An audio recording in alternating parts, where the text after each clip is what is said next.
करूं मैं आपकी? ऐसे जी क्या तारीफ करूं मैं आपकी? हर लफ्ज में खुशबू हो गुलाब की। ऐसे क्या तारीफ करूं मैं आपकी? हाजी हर लफ्ज में खुशबू हो गुलाब की। रब ने दिया है इतना प्यार दोस्त, हाजी रब ने दिया है इतना प्यार दोस्त, बस समझता है एक मुलाकात की, एक मुलाकात की। सुना था जी ऐ फूल को गुलाब बना देती, गुलाब को कमल बना देती। अच्छा जी। ऐ फूल को गुलाब बना देती, गुलाब को कमल बना देती। और तुम्हारी एक अदा पर हम कई गजल बना देती।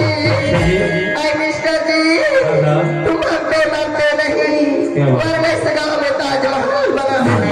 क्या हुनर है कि इसके में कभी कयामत नहीं होती, इसके में कभी कयामत नहीं होती, कयामत में कभी चाहत नहीं होती, इसके में कभी कयामत नहीं होती, कयामत में कभी चाहत नहीं होती।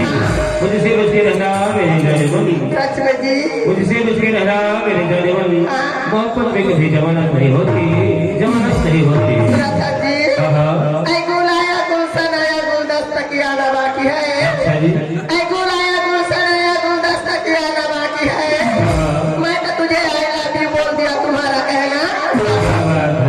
तभी तो यहाँ के नौजवान सभी क्या कहते सुनती हो? अजी चांदनी बिठा के पहरे पे, चांदनी बिठा के पहरे पे, तारों को दिया निगरानी करता। हाँ जी हाँ, चांदनी बिठा के पहरे पे, तारों को दिया निगरानी करता।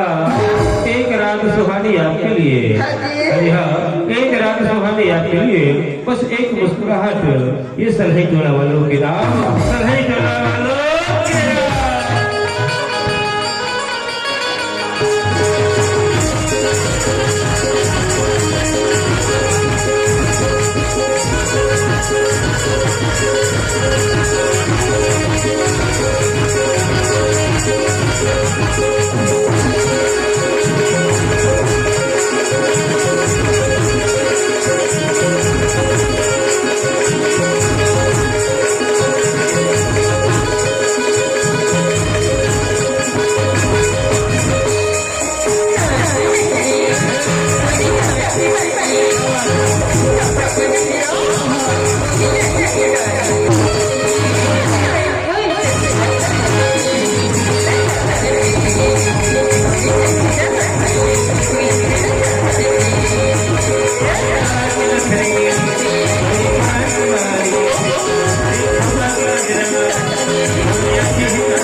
Thank you.